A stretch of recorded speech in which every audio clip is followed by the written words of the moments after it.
Portion പക്കോടയുടെ 7ാമത് ദിനമായ ഇന്ന് വിഷുദിനമാണ്. ഏവർക്കും നല്ലൊരു വിഷു ആശംസിക്കുന്നു. നമുക്കറിയാം, ഈ മാസം 8-ാം തീയതി മുതൽ 22-ാം തീയതി വരെ നടക്കുന്ന പോഷൻ പക്കോടയുടെ പ്രവർത്തനങ്ങളിൽ വിവിധ തീമുകൾ ഉൾപ്പെടുത്തിക്കൊണ്ടിട്ടുള്ള പ്രവർത്തനങ്ങളാണ് അങ്കണവാടി തലങ്ങളിൽ നമ്മൾ നടത്തി വരുന്നത്. അതുകൊണ്ട് തന്നെ ഇന്നത്തെ ദിനം നമുക്ക് സ്കിപ്പ് ചെയ്ത് മുന്നോട്ട് പോകാൻ കഴിയാത്ത സാഹചര്യം കൂടെ ഉണ്ട്. കാരണം 2 ആഴ്ചക്കാലം എന്ന് പറയുന്നത് ചുരുങ്ങിയ ദിനങ്ങളാണ്.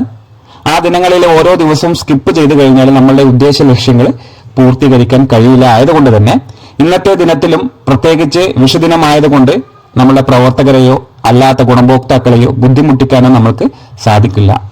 അതുകൊണ്ട് ഇന്നത്തെ ദിനത്തിൽ അനുയോജ്യമായിട്ടുള്ള ഒരു തീമും കൊണ്ടാണ് നമ്മൾ ഇന്ന് വന്നിട്ടുള്ളത്.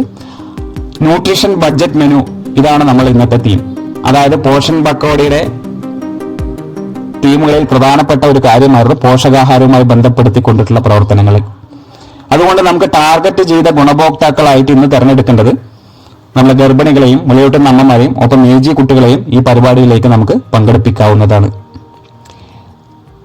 ഇതിന്റെ ചെറിയൊരു രൂപം നിങ്ങളിലേക്ക് എത്തിക്കുകയാണ്. നമ്മൾ അയച്ചു തരുന്ന വീഡിയോസ് നിങ്ങളുടെ ടാർഗറ്റ് ചെയ്ത ഇത്തരത്തിലുള്ള ഗുണഭോക്താക്കളിലേക്ക് ഒന്ന് ഷെയർ ചെയ്ത് കൊടുത്താൽ മാത്രം മതിയാവും. ഇതിൽ പ്രധാനമായിട്ടും ഒരു ദിവസത്തെ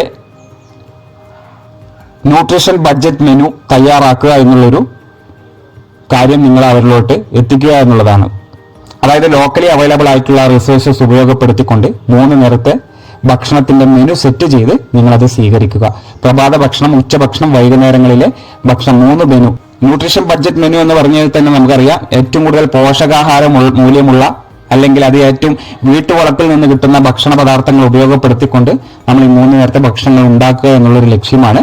ഇത് നമ്മളുടെ ആളുകളിലേക്ക്, ഗുണഭോക്താക്കളിലേക്ക് എത്തിക്കുകയും അവരിൽ നിന്ന് ഇത്തരത്തിലുള്ള മെനു സെറ്റ് ചെയ്ത് സ്വീകരിച്ചു കഴിഞ്ഞാൽ നമ്മൾ ഇന്നത്തെ പ്രവർത്തനം അവസാനിപ്പിക്കാൻ കഴിയും. അപ്പോൾ പോഷകാഹാര മൂല്യമുള്ള ഭക്ഷണങ്ങൾ തയ്യാറാക്കുക എന്നുള്ളൊരു ലക്ഷ്യം മാത്രമേ ഇതിനകത്തുള്ളൂ. ഇത് പോഷൻ പക്കോടയുടെ ഭാഗമായി വരുന്നൊരു കാര്യമാണ്. അപ്പൊ ഇത് ടീച്ചേഴ്സ് ഇന്ന് ആഘോഷിക്കുന്ന വിഷുവിനോടൊപ്പം തന്നെ നമ്മൾ ഒരുപാട് വിഷുക്കഞ്ഞിയും അതുപോലെ മറ്റുള്ള ഭക്ഷണ പദാർത്ഥങ്ങൾ ഉണ്ടാക്കാറുണ്ട്. അതിന്റെ മെനു നിങ്ങൾക്കും സെറ്റ് ചെയ്യാൻ കഴിയും. ഇത്തരത്തിലുള്ള പ്രവർത്തനങ്ങളാണ് നമ്മൾ ഇന്ന് ആസൂത്രണം ചെയ്ത് അങ്കണവാടി തലങ്ങളിലൂടെ എല്ലാ ഗുണഭോക്താക്കളെയും എത്തിക്കുന്നത്. വിഷു ആയതുകൊണ്ട് തന്നെ നമ്മൾക്ക് ഇന്നത്തെ ദിവസം നേരത്തെ പറഞ്ഞ പോലെ സ്കിപ്പ് ചെയ്യാൻ കഴിയാത്ത സാഹചര്യമാണ്. വിഷുവിന്റെ തിരക്കെല്ലാം കഴിഞ്ഞതിന് ശേഷം നിങ്ങൾക്ക് ഇന്ന് വൈകുന്നേരങ്ങളിൽ നമ്മളെ ജനാന്തോളം ഡാഷ്ബോർഡിലേക്ക് ഒരു 5 എൻട്രി നിങ്ങൾ രേഖപ്പെടുത്തണം. നമ്മൾ ചെയ്ത ഈ പ്രവർത്തനങ്ങളൊക്കെയാണ് അതിലേക്ക് രേഖപ്പെടുത്തേണ്ടത്. ഏതൊക്കെ വിഷയങ്ങളാണ്, ഏത് തീരുമാനം തിരഞ്ഞെടുക്കേണ്ടത് എന്നുള്ളത് വീഡിയോയുടെ അവസാന ഭാഗത്തേക്ക് കൊടുക്കുന്നുണ്ട്. അങ്ങനെ ഒരു സെന്ററിൽ നിന്നും 5 എൻട്രികൾ നിങ്ങൾ വരുത്തണം. പോഷകാഹാരവുമായി ബന്ധപ്പെടുത്തിക്കൊണ്ടിട്ടുള്ള അല്ലെങ്കിൽ 1000 ദിനവുമായി ബന്ധപ്പെടുത്തിക്കൊണ്ടുള്ള പ്രവർത്തനങ്ങളാണ് നമ്മൾ നടത്തി വരുന്നത്. ഇതിന്റെ ഭാഗമായിട്ടുള്ള തീമും ആക്ടിവിറ്റിയും കൃത്യമായി ഓരോ സെന്ററിൽ എല്ലാവരും രേഖപ്പെടുത്തി സബ്മിറ്റ് കൊടുക്കുക. അപ്പൊ ഇത്തരത്തിലുള്ള ജൻ ആന്തോളൻ എൻട്രി, തീമും ആക്ടിവിറ്റിയും കാണുന്നതിന് തുടർന്ന് കാണുക.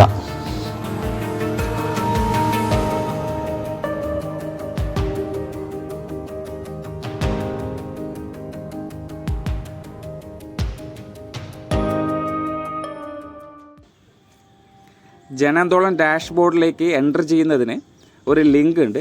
ആ ലിങ്ക് നമ്മൾ ഈ വീഡിയോയ്ക്ക് താഴെ ഡിസ്ക്രിപ്ഷനിൽ കൊടുത്തിട്ടുണ്ട്. അത് ക്ലിക്ക് ചെയ്ത് കഴിഞ്ഞാൽ നിങ്ങൾക്ക് ഈ പേജിലോട്ട് എത്താൻ സാധിക്കും.